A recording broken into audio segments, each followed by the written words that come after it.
Final check on the tab market with Tim Ryan.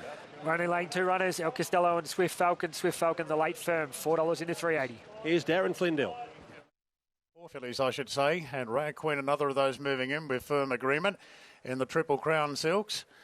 And Swift Falcon, who's the second favourite in betting now, has to contend with this outside draw. Bit of late money coming back in for Swift Falcon at $3.80, but El Castello's the one, the $3.10 favourite for the spring champion. There's the light, stand by for a break. Field at 10. And they're off and racing. Henline jumped fairly off the inside. El Castello left well together with Noises, Flying Argento.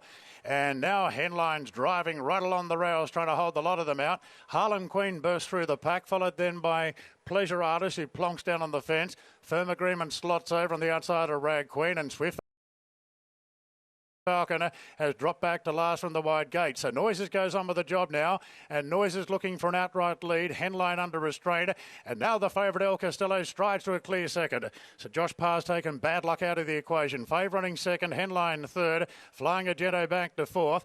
They're followed then by, over on the inside, to Pleasure Artist, racing on the inside of Harlem Queen, then Duke Calzini, Rag Queen, Firm Agreement, and Swift Falcon is back last of all.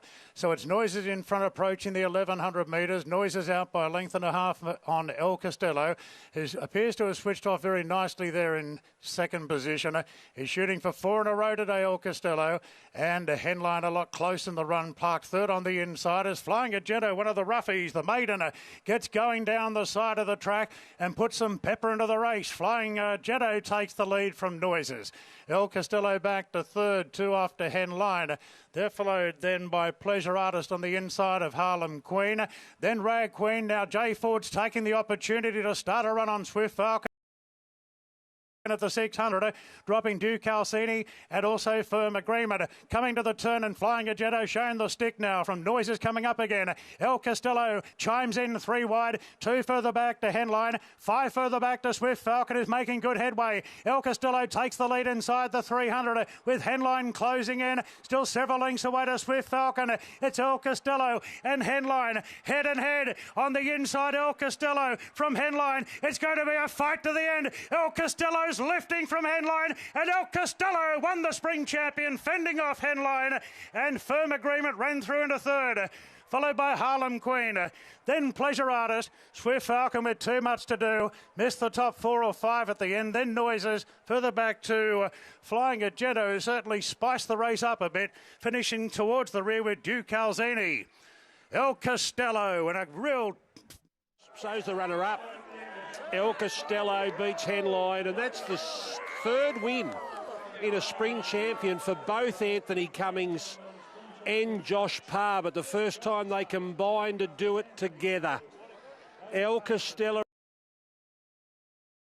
and Henline, they singled out to fight it out, and there was plenty of opportunity, Ronnie, for Henline to peg him back, but he's just too good, El Castello, and he may go on to a derby. Yeah, he was just too big, too strong. He's a big, strong horse. He relaxed better than the second horse. I don't think there's much between them ability-wise, but he was just the finished article here today. He just relaxed. When that horse took off, he adapted. Henlon wanted to over-race on the fence after getting a dig in the ribs, but he cruised up to beat him, but he was outstayed and out-muscled and out-tough.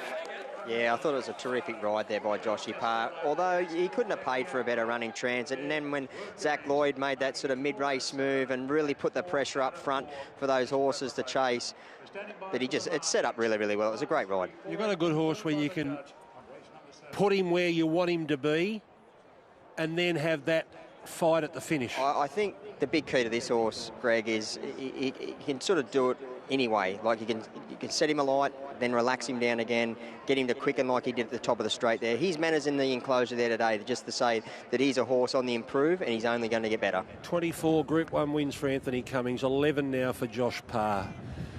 And they both chalk up their third win in a spring champion stakes. Anthony Cummings did it with Hotel Grand and Taranabar, and Josh on Shadow Hero and Hampton Court. And Hampton Court, the day he won the spring champion, his track record of 2 minutes 2 minutes and 3/10 still stands as a track record today. This time they've run 2:3.05. Well, Anthony, you said he was good. You were confident going into the race, and you were proven correct. What a very good 3-year-old. He's just a very good horse. He got the race sort of got a little bit messy at one point. The horse coped with it really well. Josh coped with it really well. Didn't get flustered. Produced him at the right time, and as is his habit, he's very strong through the line. They were kicking up underneath him early, but Josh just took his time. That's absolutely. So, Freddie's horse kicked up underneath, which as we thought he might. He was even more positive than I expected. Made him work a little bit in that first spell, and here it's usually a bit of a death trap here to have to work out of that straight from a wide gap, and he was able to overcome that. And it's much because he really switched off in the middle stages. He gives himself that chance to show himself properly, and he's always been up for the challenge. And even when Zach Lloyd took off, Josh didn't want to move. No, he had full confidence in the horse. Well, it's that, and I think the experience and confidence in the horse, and just knowing what you've got underneath, all those things come together in those situations. You've worked very well together, you and Josh, with this horse. Has he had a lot to do with it at the track? Yeah, he rides in pretty much all his main gallops. It started off me chasing him, and then he was calling me to say, be there. So. Right.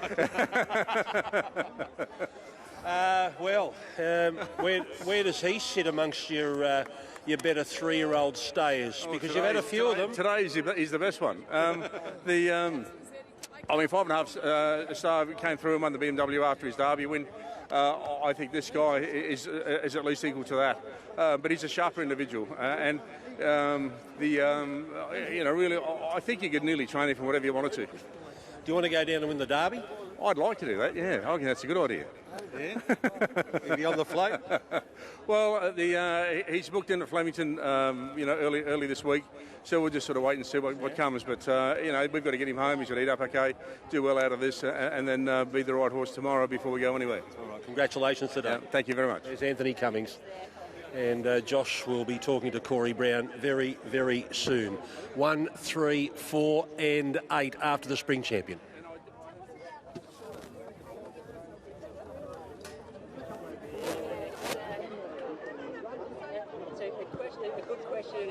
I want to give the answer as much, what do you call it? I want to get this right. I don't want to sound like a goose, but obviously this time of year the money's huge and we're racing for Group 1 prize. And throughout history the best jockeys have been able to get the job done at this level. So I take a lot of pride in being able to prepare myself correctly for it and get the job done. Well done to you. Thank you. Thanks, Sam. Come here, girls. They're standing in.